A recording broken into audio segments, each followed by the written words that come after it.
안녕하세요. 자, 이번 시간 분계 이어집니다. 전 시간에 좀 힘드셨나요? 머리가 좀 어지러웠어요? 처음 할 때 거기가 고비예요. 자, 제일 먼저 이제 시작하는 게 거래를 분석하는 거죠. 거래다 아니다. 이건 회계상 거래냐 아니냐. 계약, 주문, 보관, 약속 이런 건 회계상 거래가 아니다. 회계상 거래가 아닌 건 기록할 필요가 없다. 그러나 회계상 거래는 전 시간에 한 것처럼 이게 자산인지 부채인지 증가인지 감소인지 분석해서 거래이익, 판료수익각에서 집어넣죠. 물론 간편분계법. 간편분계법의 대표적인 게 뭐였죠? 예, 돈이나 물건이 들어오면 차변, 나가면 대변 이거였죠. 이건 꼭 기억하세요. 꼭 기억하시고 또 하나 간편법이 없애줄 때는 역분계해라. 소멸, 없애줄 때는 역분계해라. 기억나세요? 예, 이어집니다. 그 다음 예제 3번인데 예제 3번은 강의 듣기 전에 일단 여러분이 직접 풀어보세요. 직접. 답 보지 말고 그냥 풀어보세요. 틀려도 괜찮아요. 처음부터 다 맞는 사람이 이상하는 거지 틀리는 사람이 이상한 게 아니에요. 어쨌든 틀려도 좋으니까 일단 쭉 풀어보세요. 쭉 풀어보신 다음에 지금 제가 일부만 이렇게 뽑았죠. 다 뽑은 게 아니에요. 나머지는 사실 요 전 시간에 했던 예제 2번하고 내용이 거의 똑같기 때문에 일부는 생략했고 나머지 중에 설명이 필요한 거 몇 개만 추가시켰습니다. 가볼까요? 2번입니다. 나름대로 풀어보신 다음에 자, 2번 현금 500만 원. 아까는 500원, 700원, 200원 했는데 지금은 500만 원. 공이 좀 늘어났을 뿐이지 내용은 똑같습니다. 현금 500만 원인데 그중 차입금 200만 원 포함되어 있다. 출자하여 영업을 시작했다. 자, 일단 돈이나 물건이 들어오면 차변, 나가면 대변. 이건 굉장히 중요한 기본 원칙이니까 자, 일단 현금을 출자 받은 거죠. 돈이 들어온 겁니다. 들어오면 차변에 현금 500만 원. 자, 근데 그 중에 차입금 들어있대. 차입금 부채잖아요. 부채는 대변. 그럼 대변에 단기라는 말 없어도 우리는 항상 단기로 알아두세요. 단기 차입금 200만 원. 그리고 자산에서 부채를 뺀 나머지가 자본이잖아요. 나머지는 자본금이 됩니다. 300만 원. 이런 식으로 구체적으로 써주는 게 바로 분계. 굳이 자산 증가, 부채 증가 이런 얘기 하지 않아도 쓸 수 있게 됐죠, 이제? 예제 2번이 정말 중요한 그 예제 2번 같은 책이 문제가 있는 건 이 책밖에 없어요. 누가 썼나 참 이거 그 예제 2번 훌륭하게 진짜 잘 쓴 거니까 그 예제 2번만 잘 정리하시면 분계, 결합분계 표시 다 할 수 있습니다.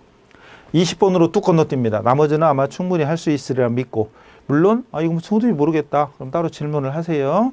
20번 현대상사 주식 요건 설명이 안 된 거니까 주식을 단기 투자 목적으로 주당 10,000원씩 구입하고 수표 발행했다. 자, 그럼 수표 발행 그럼 머릿속에 뭐 떠오르죠? 안 떠올라요? 곤란한데. 네. 자, 주식을 샀다. 단기 투자 목적. 그럼 차변에 단기 매매 증권. 그냥 아무 설명 없어도 지금 제가 차변에 적는데 여러분도 차변 당연하게 그런가 보다. 이해가 되시죠? 들어오면 차변, 자산 증가 차변 이런 거. 100주인데 10,000원씩이니까 100만 원이에요. 그리고 수표 발행할 때 쓰는 말은 대변에 강좌 예금. 맞았죠? 이 정도는. 자, 21번 갑니다. 소유하고 있던 현대상사 주식 50주. 아까 100주 사왔죠. 그 중에 50주를 주당 10,000원씩 사왔잖아요. 그런데 그거를 12,000원씩 처분 팔았어요. 그리고 대금은 현금으로 받았습니다. 뭐부터 하든 상관없는데 자, 돈이 눈에 보였죠.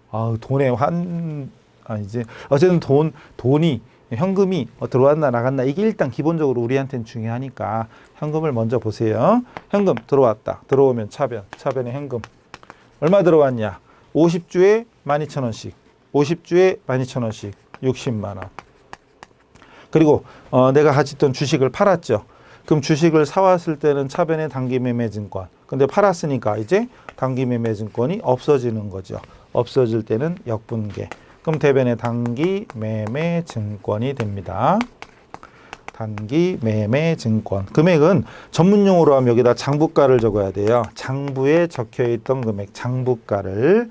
그래서 이게 50주 사왔었는데 한 장에 10,000원씩이었잖아요. 사올 때 10,000원씩. 50만 원을 적어야 되고 결국은 50만 원에 사왔던 걸 60만 원에 팔은 거니까 나머지는 처분 이익이 됩니다. 그래서 단기 매매 증권 처분 이익 금액은 10만 원. 이래서 차변합계 금액과 대변합계 금액은 반드시 일치시켜야 됩니다. 됐죠? 자, 이런 거 여러분 그냥 혼자 풀었는데 맞췄다. 그러면 이제 회계적 감각. 회계적 능력이 뛰어나신 거죠. 듣고 이해하셨다. 훌륭합니다. 듣고도 모르겠다. 그럼 분계 연습, 계정 과목, 자산부채 구분 다시 한번 하시면 돼요. 안 늦었어요? 하시면 됩니다. 자, 다음 22번. 계속 이어집니다. 소유하고 있던 현대상사 주식 50주, 주당 10,000원짜리를 9,000원씩의 매각처분 팔았어요. 현금으로 받아서 당좌 예금했네. 예금 현금은 없죠. 당좌 예금이죠. 가볼까요? 자, 뭐부터 하든 상관없습니다. 돈 들어왔으니까. 들어오면 차변. 그럼 차변에 당좌 예금. 금액은 50주에 9,000원씩, 5, 9, 45, 45만 원. 그리고 주식을 팔았으니까 단기매매증권이 나갑니다. 나가면 대변. 대변에 단기매매증권. 나갈 때 금액은 아까 장부가로 적으랬죠. 장부가로 적으니까 장부가는 주당 사올 때 금액 원가. 저 처음에 사올 때 10,000원씩 사왔잖아요. 50주에 10,000원, 50만 원. 장부가, 원가. 그럼 50만 원짜리 45만 원에 팔았으니까 손해봤다. 단기매매증권 처분 손실. 단기매매증권 처분 손실이 됩니다. 5만 원. 됐죠? 요렇게. 이거 맞췄으면 설명 이거 길게 한 적 없죠? 앞에서는 없어요. 이걸 만약에 혼자 여러분 풀었는데 맞췄다. 회계적인 DNA를 많이 받으신 거죠. 근데 DNA 많이 안 받아도 지금 설명 듣고 앞으로 하시면 되는 거예요. 그죠? 자, 23번. 엑스터디 주식회사 발행의 사채, 주식이 아니라 사채를 단기 투자 목적으로 구입을 하고 대금은 월 말에 지급하기로 했다. 주식이나 사채를 샀을 때 이럴 때 쓰는 말이 단기 매매 증권이 됩니다. 100만 원 주고 샀죠? 100만 원. 그리고 월 말에 주기로 했죠. 돈을 나중에 주고받기로 하는 게 외상이잖아요. 그런데 상품이 아니잖아요. 상품이 아니니까 미지급금. 그렇죠. 미지급금으로 하셔야 됩니다. 맞췄죠? 외상매입금 그랬으면 안 돼요. 외상매입금 쓴 사람이 있으면 귀밑머리 하나 뽑아요. 정신 차려야죠. 그죠? 자, 24번. 소지하고 있던 엑스터지 회사의 사채, 요 사채에 그 사채를 120만 원에 매각 팔았습니다. 그리고 월말에 받기로 했대요. 외상으로 했죠. 자, 일단 팔았어요. 그럼 단기매매증권이 나가는 거죠. 나가면 대변, 없애줄 때는 역분계. 그럼 단기매매증권이 없어지는데 나갈 때 금액은 장부가로 적어라. 사올 때 금액 100만 원. 그리고 120만 원에 팔아서 월말에 받기로 했다. 월말에 받기로 한 건 저 외상매출금이 아니라 미수금이에요. 미수금. 상품이 아니죠. 상품 대금이 아니니까 미수금으로 합니다. 100만 원에 사왔던 걸 120에 팔았으니까 나머지는 처분이익. 단기매매증권 처분이익 20만 원. 이렇게 해서 대차합계를 맞춰주면 됩니다. 이 분계들이 무난하게 할 수 있다. 이 정도는 난 풀 수 있다. 그러면 훌륭하신 거고 잘 적응하고 계신 거고, 어려워요 그런 사람들은 상식적인 사람이에요. 상식적인 사람들은 회계 어려워합니다. 처음부터 잘 되지 않습니다. 자, 그럼 어떻게 해요? 또 해야지 뭐. 그래서 또 풀어보고 자꾸 정리해보고 강의도 또 듣고 이렇게 해봐야죠. 25번 갑니다. 중요한 거, 이것도 엄청 중요한 거. 이거는 지금의 기초회계 원리 부분에 있죠. 그러나 이건 실전에도 시험에 계속 나옵니다. 실전 여러분 시험 보러 가서도 만날 수 있어요. 중요한 거예요. 아까 왜 기출문제 보셨죠? 이론에서도 그렇게 많이 나오고 실무는 더 많이 나와요. 이거는 이론보다 실무에서는 굉장히 많이 나오는 거예요. 중요한 겁니다. 25번. 상품을 주문했다. 자, 만약에 여기서 끝났으면 주문하다, 주문받다. 이건 회계상거래가 아니문이다. 그럼 분개할 필요 없죠. 그죠? 분개 안 하는 겁니다. 그런데 계약금 30만 원을 현금으로 지급했습니다. 이건 거래죠. 돈 나갔으니까. 주문하다까지는 거래가 아니지만 계약금 줬다. 이건 거래입니다. 자, 돈이 최고예요. 돈 나갔죠. 나가면 대변. 들어오면 차변, 나가면 대변. 대변에 현금 30만 원. 이렇게 계약금 줄 때 쓰는 말이 뭐다요? 모르겠는데요? 자랑이 아닌데요? 계약금 줄 때 쓰는 말이 선급금. 그렇죠. 그럼 차변에 선급금 쓰는 거죠. 이렇게 계정 과목이 딱딱 떠올라야 됩니다. 계정 과목이 딱딱 떠오르지 않으면 분개가 안 되죠. 그러니까 앞에 있던 계정 과목 특강, 계정 과목 정리한 거 아니면 분개 특강한 거 그걸 자꾸 정리하셔야 돼요. 26번. 25번에 주문했던 상품, 그 주문했던 상품이 도착되어서 인수, 상품을 받았어요. 상품을 받았는데 미리 줬던 계약금을 뺀 나머지 잔액은 외상으로 했답니다. 어쨌든 상품을 받았죠? 들어왔죠? 들어오면 차변. 차변의 상품. 250만 원 들어왔어요. 그죠? 자, 그리고 계약금이 만약에 없었다면 결국 외상으로 했잖아요. 외상매입금이잖아요. 근데 외상매입금이 250인가요? 계약금이 없었다면 250이지. 근데 아까 계약금을 줬죠, 이미. 그러니까 사실은 상품을 받았을 때 외상값이 250이 아니라 계약금 준 것만큼 까야 되잖아요. 그리고 계약금도 계약금 줄 당시에는 돈을 미리 줬으니까 선급금이죠. 미리 줬으니까. 근데 이제는 물건을 받은 상태야. 물건을 받았으면 돈 준 게 당연한 건데 미리 준 건 아니잖아요. 계약금 줄 당시에는 미리 준 거지. 그러나 물건을 받은 입장에서는 미리 준 게 아닙니다. 결론은 선급금을 이제 없애줘야 돼요. 선급금은 물건을 받기 전에 쓰는 말이고 물건 받았으면 필요 없어요. 없애줘야 돼요. 역분계. 선급금 없애줄 때는 역분계. 선급금을 30만 원 먼저 까고 나머지 220만 원을 외상매입금으로 쓰면 됩니다. 아, 저는 필기학상 자꾸 이렇게 콤마가 이게 콤마인데 오른쪽으로 가는데 원래는 콤마는 이렇게 왼쪽으로 가야죠. 왼쪽으로가 콤마고 오른쪽이 점이에요. 근데 제가 필기학상 이게 구조상 이렇게 쓰는 거죠. 그죠? 이렇게 쓸 수는 없잖아요. 아, 그때 강의할 때 이렇게 하는 사람도 있더라. 이렇게 강의하는 사람도 이렇게 있대요. 등판 보고 하는 사람도 있대. 어쨌든 넘어가요. 자, 그래서 차변의 상품, 대변의 선급금하고 외상매입금. 이 분계와 이 분계는 제가 거짓말 요만큼 붙이면 무조건 여러분 시험 볼 때 나와요. 한 문제 정도는 나옵니다. 요만큼 보탰어요. 근데 평균적으로 진짜로 평균적으로 이론이든 실무든 요 계약금 주고받는 거 아직 주는 것만 있지만 계약금 얘기 아니면 상품을 사고 파는 거 이거는 매 시험 안 나올 수가 없습니다. 계약금이 매 시험까지는 아닌데 30번 시험 보면 20번은 계약금 얘기가 있어요. 주는 거든 받는 거든. 아직 주는 것만 했죠. 받는 건 안 했죠. 받는 건 이어서 나옵니다. 자, 어쨌든 지금까지 했던 것들을 잘 정리하시면서 또 넘어가죠. 정말 중요한 거예요. 나중에 보세요. 그리고 이거는 복습을 하셔야 돼요. 자, 그 다음. 자, 27번. 이거. 조금 아까 했던 25, 26, 27, 28. 이 4개. 이 4개 중에 하나 이상은 거의 매 시험 하나씩은 나옵니다. 나중에 보세요. 또 안 나온다고 고소하고 그러지 마시고 이만큼 보탰다고 그랬어요. 평균적으로 매 시험 그 계약금 주고받고 상품 사고 파는 건 한 문제 이상은 있습니다. 실제로. 그러나 혹시 안 나오더라도 뭐 쫓아오지 마시고 미사일 발사하지 마시고. 자, 27번 갑니다. 되게 중요해요. 상품 300만 원의 주문을 받고 계약금을 현금으로 받았대요. 자, 여기서 만약에 끊었다.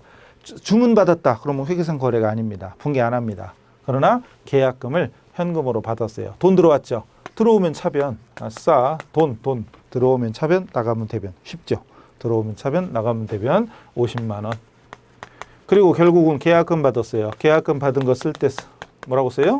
선수금. 되게 중요하다. 계약금 주는 사람은 선급금, 받는 사람은 선수금. 모르면 큰일 나요. 28번. 주문받은 상품, 27번에 주문받은 상품을 화물회사를 통해서 발송했다, 보냈다. 그럼 팔았다는 얘기죠. 물건을 보냈다는 얘기는 결론은 매출됐다, 팔렸다 이 소리고 계약금을 차감한 잔액을 외상으로 했어요. 외상으로 팔은 거죠. 어쨌든 결론은 상품을 팔았다. 그럼 우리 전산회계에서는 상품을 팔았다 그러면 일단 뭐라고 써라? 그렇죠. 대변에 상품 매출이라고 씁니다. 금액은 300만 원. 그리고 이제 계약금 받았던 거 선수금 깝니다. 없애줄 때는 역분계. 선수금, 계약금 받을 때는 대변에 썼다가 이제 물건 팔면 이제 없애줍니다. 선수금 없어주고, 그리고 나머지는 외상으로 했으니까 외상 매출금. 나머지 250만 원 이렇게 됐습니다. 그래서 25, 6, 7, 8 이거 굉장히 중요한 예제니까 확실하게 이해를 해두시고 넘어갑니다. 이 4개 특히 중요해요. 물론 나머지도 다 중요하지만. 자, 다음. 됐네요. 기본적인 분계 중에 중요한 건 다 해드렸으니까 정리하시고. 자, 그 다음 전기까지, 이번 시간 전기까지 할게요. 여러분 교재 23쪽. 23쪽. 보이시죠? 교재 보시고. 전기라는 거는 총계정원장은 각 계정의 집합체다. 즉, 우리가 배웠던 계정, 현금, 예금, 보통예금, 당조예금, 외상매출금, 대여금 이런 계정들 있죠? 계정들을 쭉 한 군데 모았다. 그럼 총계정원장이고, 전기라는 건 분계장에 기록된 분계. 분계를 우리 종이 연습장에 한 게 아니라 분계장이라는 장부에 하는 거니까 분계했던 것을 총계정원장으로 옮겨 적는 걸 전기라고 합니다. 그래서 전기 방법은 차변 금액은 차변에 적고 대변 금액은 대변에 적어라 어쩌고저쩌고 써 있지만 이것만 보고 이해가 된다면 신기한 사람이죠. 지금 이제 우리 문제를 가지고 직접 여기 관련된 문제를 풀어보도록 하겠습니다. 이때 예제 4번 있죠. 예제 4번 있는데 문제가 예제 4번에 1번부터 8번까지 있어요. 그리고 분계 물론 답도 다 있고 다음 페이지 넘어가면 계정이 8개가 있죠. 그거 작성되는 과정을 제가 문제를 풀어가면서 설명을 드릴게요. 이 부분은 PPT로 하기에는 그 글자가 좀 작으니까 이건 제가 메모를 하면서 할 테니까 예제 4번이구나. 예제 4번을 같이 풀어봅시다. 아셨죠? 자, 예제 4번. 자, 먼저 분계를 해야 돼요. 분계를 해야 돼요. 그리고 총계정원장이 계정이 8개 있죠. 여러분도 제 마음이 삐뚤어서 집에서 연습장에다가 이렇게 T계정을 8개를 그려가면서 한번 해봅시다. 이 과정은 사실은 우리 시험에는 안 나와요. 왜? 우리 지금 전산이잖아요. 그죠? 전산 너무 좁은가? 어쨌든 이왕 그렸으니까 전산 회계다 보니까 사실은 컴퓨터가 우리가 분계까지만 입력을 해주면 프로그램이 알아서 다 하는 거라 사실 우리는 안 해도 됩니다만 회계 원리 공부할 때는 필수예요. 시험에는 안 나오지만 공부할 때는 필수입니다. 전기는 출제된 적은 없어요, 거의. 그러나 해야 돼요. 필수입니다. 자, 봅니다. 문제 1번, 4번에 1번. 여기는 분계하는 거예요. 분계하는 거예요. 1번부터. 계정 과목이 참 뭐 있었죠? 계정 과목이 여기 현금이었고 여기가 외상매출금이었나? 외상매출금이고 여기는 상품이죠. 여러분들 연습상 한 번은 해보세요. 한번 해봐요. 그 다음에 여기 외상매입금, 여기는 자본금, 상품 매출이죠. 상품 매출 한 번은 해보세요. 이거 꼭 필요합니다. 시험에는 안 나와도 반드시 필요합니다. 그리고 상품 매출원가 이상한 거 나왔네. 그죠? 이상한 거 나왔다. 상품 매출원가라고. 상품 매출원가. 매출원가 설명을 한 번 살짝 드린 적이 있어요. 마지막 보험료까지 8개의 계정에 옮겨 적는 걸 지금부터 해봅시다. 자, 4번에 1번. 현금 100만 원 출자해서 영업을 개시하다. 자, 이제 분계 연습은 이제 어느 정도 됐다고 가정하고 자, 1번부터 갑니다. 현금을 출자했으니까 차변에 현금 100만 원. 그리고 출자금을 대변에 자본금이라고 하더라. 자본금 100만 원. 갑자기 글씨가 좀 작아 보이죠? 그냥 눈을 진하게 뜨고 보세요. 자, 분계했으면 이제 지금부터 적습니다. 정신 차리시고 잘 보세요. 자, 현금 나왔죠? 현금 찾아갑니다. 차변이죠? 차변으로 갑니다. 그리고 금액을 분계한 거 그대로 적습니다. 그리고 이대로 끝? 그러면 좋은데 문제는 여기다가 뭘 씁니다. 즉 현금이 차변에 있으면 이제 우리 지금까지 배웠던 회계 상식으로 현금이 딱 차변에 있다? 그럼 이거 보고 현금이 100만 원 들어왔다 나갔다 알 수 있죠. 그죠? 들어왔구나. 뭔 소리요? 이러고 있으면 안 돼요. 들어왔구나. 자산이니까 차변이 들어온 거다. 이 정도까지는 알아야 돼요, 이제. 자, 근데 이 돈이 왜 들어왔나 알아요? 우리는 지금 했으니까 알지. 출자금이라고. 근데 넘들이 보기에는 금액만 써있고 앞에 아무것도 없으면 왜 들어왔나 모르잖아요. 그래서 우리 회계의 목적은 내가 기록을 해서 나만 아는 게 아니라 누군가에게 알려주는 이런 게 목적이란 말이죠. 그래서 앞에다가 뭔가를 쓰는데 뭘 쓰냐? 다시요. 현금 차변에 있으니까 현금 차변에 왔죠. 차변에 있으니까 차변에 적었잖아요. 근데 여기 과목 쓸 때는 현금이 써 있는 반대쪽에 있는 자본금을 씁니다. 전문 용어로 하면 상대 계정 과목, 상대편 계정 과목. 그래서 여러분 교재 위에 내용에 보면 상대 계정 과목, 계정 과목란에는 상대편 계정 과목을 적어라고 돼 있잖아요. 그죠? 상대편 계정 과목을 적어라. 2번에 정기 방법에 있어요. 자, 어쨌든 상대편 계정 과목. 자, 이번에는 자본금 찾아갑니다. 자본금 찾아갑니다. 대변이죠? 대변으로 갑니다. 금액 적습니다. 100만 원. 근데 마찬가지예요. 여기다가 현금을 출자받은 건지 상품을 출자받은 건지 우리는 알지만 남들이 볼 때는 몰라. 그럼 어떻게 하랬죠? 자, 자본금이 있는 반대쪽, 상대편, 반대쪽. 회계는 어차피 차변, 대변 둘 중에 하나잖아요. 그러니까 대변에 있으면 반대쪽 차변 거, 현금 이렇게 적습니다. 이렇게 적습니다. 그럼 보시다시피 현금 계정 차변과 자본금 계정 대변에 똑같은 금액이 반대쪽에 적혀 있죠. 그럼 나중에 아무리 많은 거래를 적는다 하더라도 차변합계에 다 더하고 대변합계에 다 더하면 차대변은 똑같겠죠. 그렇죠. 되게 중요한 거예요. 자, 2번 갑니다. 상품을 70만 원 현금 주고 사왔어요. 상품을 사왔으니까 상품이 들어옵니다. 들어오면 차변, 차변의 상품. 현금 주고 샀으니까 현금은 나갑니다. 나가는 건 대변이죠. 들어오면 차변, 나가면 대변. 분계가 돼야죠. 아, 지금처럼 이렇게 분계한 걸 이 계정에 옮겨 적는 거, 그게 바로 전기입니다. 포스팅 한다고 들어봤죠? 그래서 분계한 걸 계정에 옮겨 적는 걸 전기. 자, 2번 가봅시다. 분계했으니까 상품 나왔죠? 상품 찾아갑니다. 차변에 있죠? 차변에 갑니다. 금액 70만 원. 그리고 상대 과목, 상대편 계정 과목 반대쪽에 있는 현금을 적습니다. 그렇죠? 그 다음 현금 있죠? 현금 계정 찾아갑니다. 대변이죠? 대변으로 갑니다. 금액 70만 원 적고 상대편, 반대쪽에 있는 계정 과목인 상품을 적습니다. 재밌죠? 전개하는 거. 그리고 보다시피 어떤 계정 차변, 다른 계정 대변에 똑같은 금액이 적힙니다. 서로 반대쪽에 적히죠? 차변, 대변. 차변, 대변이니까 계정도 차변, 대변이 되는 거 이렇게 서로 반대쪽으로. 재밌죠? 자, 이렇게 분계한 것을 해당 계정, 해당되는 계정에 이렇게 찾아가서 갖다 적는 거, 옮겨 적는 걸 뭐라고 한다? 전기. 자, 분계와 전기 다 중요해요. 그리고 시험에는 이게 안 나온다고 했지만 우리는 필수로 알아야 돼요. 그럼 분계와 전기가 다 중요하지만 그래도 그 중에 더 중요한 걸 찾으라 그러면 뭐가 더 중요하다? 분계가 중요하죠. 아무리 전기를 잘해도 분계 자체가 만약에 틀렸어요. 여기 현금이 아니라 당좌예금이었어. 그럼 어차피 이거 옮겨봤자 틀린 거죠. 결국은 제일 중요한 게 바로 분계다 이거죠. 그래서 앞에서 분계 연습을 많이 하셔야 돼요. 그래서 친절하게도 분계 특강을 통해서 웬만한 분계를 다 할 수 있도록 공개 강의 열어드렸잖아요. 그죠? 자, 3번 갑니다. 상품을 40만 원 현금으로 매출. 상품 팔았네요. 상품 팔았네. 그럼 전산회계에서는 일단 대변에 상품 매출이 됩니다. 상품 매출을 하자고 그랬죠? 다른 건 신경 쓰지 마시고요. 그리고 현금 받고 팔았나? 예, 현금이네요. 차변에 현금. 일단 분계는 할 줄 알아야 됩니다. 분계 못하면 말짱 꽝이에요. 자, 그래서 계정에 또 옮겨볼까요? 자, 현금 나왔으니까 현금 찾아가라. 차변에 있으니까 차변에 가라. 차변에. 그리고 상대 과목. 상품 매출.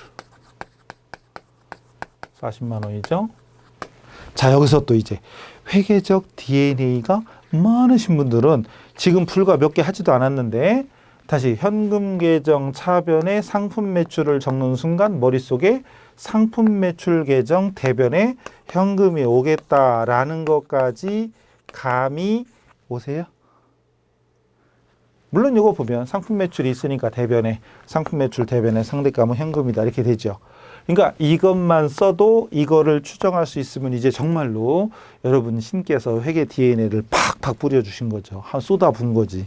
그래서 이것만 보고도 이거를 생각할 수 있으면 훌륭합니다. 해보세요. 조금만 해보시면 돼요. 4번 갑니다.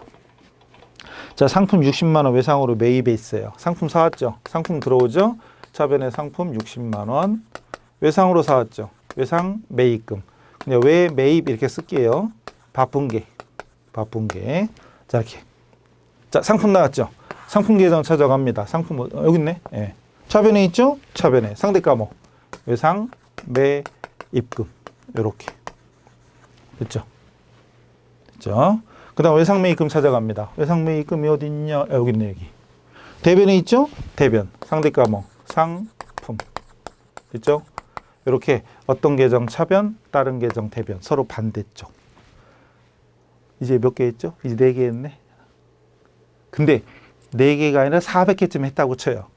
그럼 여러분 400개쯤 했다고 치면 나중에 이 계정 하나만 딱 봐도, 이 계정 하나만 봐도 여러분이 분개를 할 수 있어야 돼요. 이것만 딱 봐도 자본금이 대변에 있네? 그럼 분개할 때 대변에 자본금 100. 얘는 상대 과목이겠지? 아, 차변에 있었겠다. 할 수 있어야 돼요. 그거 하나만 봐도. 예를 들어 상품 계정 차변에 외상매입금 요거 하나만 문제로 나왔어요. 그럼 요거 보고 분개해라. 할 수 있어야 돼요. 상품 계정 차변에 있네? 그럼 차변에 상품이었다는 얘기고 외상매입금 반대쪽 대변에 있었다는 얘기야. 라고 설명할 수 있어야 돼요. 그러면 여러분이 회계하는데 아무 문제 없는데 여기가 사실은 이렇게 말은 해도 실제 여러분이 대부분 학생들 보면 이 부분에서 좀 헷갈리기 시작합니다. 그리고 다음 시간에는 더 헷갈려요. 공부하다 보면 안 헷갈리는 게 어디 있어요. 여러분은 뭐 지금까지 뭐 한 번 들으면 다 외우고 한 번 들으면 다 이해했나? 아니잖아요. 그죠? 욕심만 버리면 돼요. 한 번에 다 100% 이해할 수는 없어요. 지금 어떻게 돌아가는지 이게 차근차근 따라오시면 결국은 자기도 모르게 살이 붙고 실력이 되는 거지 한순간에 100% 딱 되는 거 아니에요. 마저 갑시다. 5번. 상품 45만 원을 외상으로 매출. 상품 팔았네요. 상품 매출 팔았어요. 그럼 대변에 상품 매출 수익 발생 상품 매출 45만 원. 외상으로 팔았죠? 외상 매출금. 외 매출 그럴게요. 외 매출. 외출 외상 매출금. 자, 분기 끝나면 이제 자동으로 전개합시다. 외상 매출금 어느 변부터 하든 상관없어요. 그냥 외상 매출금 찾아가요. 여기 있죠? 차변에 있으니까 차변에 상대 과목 상품 매출. 잘하고 있죠? 적어도 한 번은 해보자. 나중에는 뭐 할 기회도 없어요. 오늘이 어쩌면 처음이자 마지막.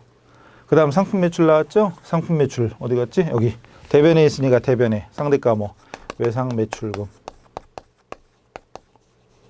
됐죠?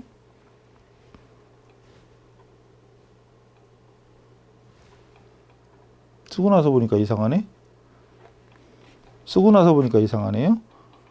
오호, 이거 어떻게 된 거지? 금액이 잘못됐구나.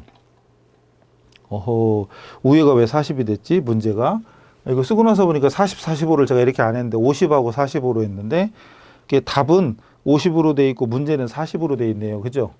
제가 여기 그래서 원래 90으로 했던 건데 어허이 잠시만요. 그러면 이게 뭐 매출은 큰 문제는 없는데 원래 90으로 한 건데 원래 그래서 문제 여기 3번에 40이 아니게 50으로 돼야 돼요.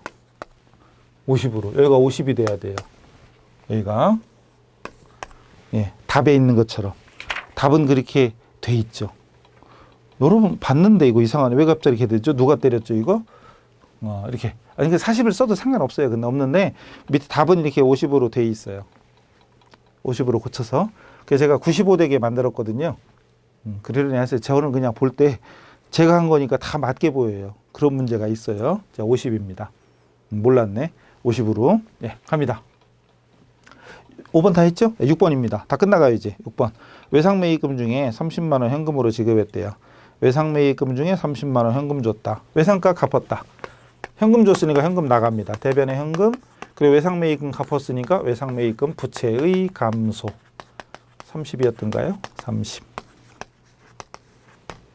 어쨌든 분개만 잘하면 뭐 전개하는 건 뭐 아무것도 아닙니다. 자, 외상매입금 찾아가요. 외상매입금이 여기 차변에 있으니까 차변. 상대 과목 현금 30만 원. 그리고 이제 회계적인 감각이 뛰어나신 분들은 외상매입금 차변에 현금 쓰자마자 아 현금 대변에도 써지겠구나. 현금 대변에 써야 되겠구나. 이게 눈에 보일 겁니다. 현금 대변에 있네. 현금 대변에 상대 과목 외상매입금 금액은 30만 원. 됐죠? 7번 갑니다. 7번 이제 다 끝나세요. 보험료 2만 원 현금 줬다. 보험료 2만 원 현금 줬다. 현금 나갔죠? 대변에 현금 2만 원. 보험료 줬으니까 보험료겠죠? 2만 원 이렇게 계정이 옮기면 보험료 계정. 보험료가 마지막에 있죠? 마지막에 차변에 상대 과목 현금. 자, 이 전기는 시험에는 안 나온다고 했지만 원리는 아주 중요한 거니까 반드시 한 번은 지금처럼 잘 따라 하셔야 돼요. 또 현금 찾아갑니다. 현금 대변에 상대 과목 보험료. 이게 나중에 정말 필요합니다. 공부하는 데는 반드시 필요합니다. 시험에는 안 나와도 되게 중요한 거예요. 자, 그래서 분계에서 어떤 계정 어느 변에 갈지를 이 과정들을 자꾸 생각하셔야 돼요. 아셨죠? 중요합니다. 자, 이제 마지막 8번인데 정말 회계를 처음 하는 사람한테는 8번은 진짜 헷갈릴 수도 있어요. 자, 근데 어쨌든 뭐 가긴 가야지. 기말 상품 재고액은 조사 결과 55만 원이다. 이건 뭐지? 자, 봅니다. 상품을 봅시다. 1년 동안 상품 들어온 게 여기 총 130만 원, 두 건 해가지고 130만 원이에요. 이게 1년치라고 생각하세요. 1년 동안 상품이 들어온 게 상품 계정 차변합계가 총 130만 원이에요.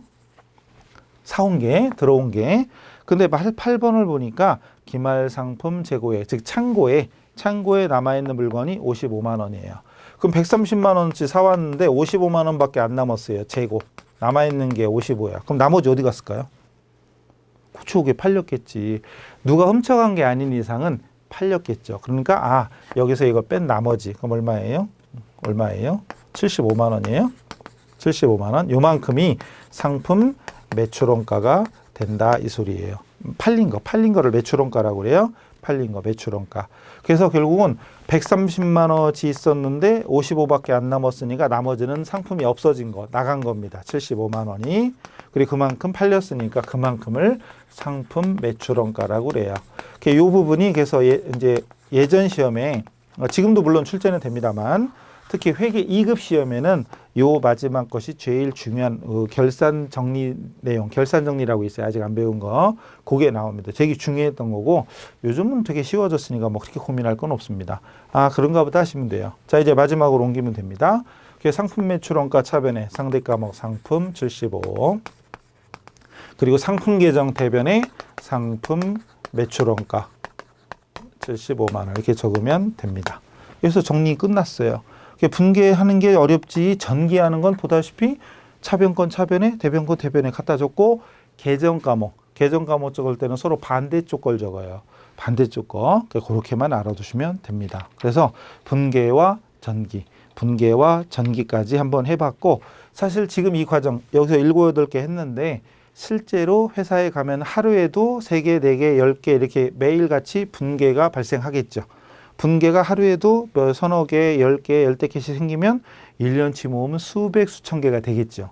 근데 일단 그 수백 개, 수천 개를 지금 할 수는 없으니까 1년 동안의 모든 거래가 이거였다 치고 분계해서 전기하는 것까지 연습을 했어요. 여러분 이 전기까지는 마스터하고 오세요. 그러면 우리 기초원리상 거래 발생하는 거 분석했죠? 거래 결합관계에 따라서 이제 거래 요소 분석하고 분계했죠? 전기했죠? 그리고 분계 전기까지 매일같이 반복하죠. 그러다가 기말이 되면 장부를 이제 마무리해서 보고하면 됩니다. 기초 원리 끝나가요. 생기초 원리 끝나갑니다. 자, 일단 그래서 분계 전기까지 설명을 드린 걸로 여러분 마스터하시고 복습하시고 다음 시간에 뵙겠습니다. 수고하셨습니다.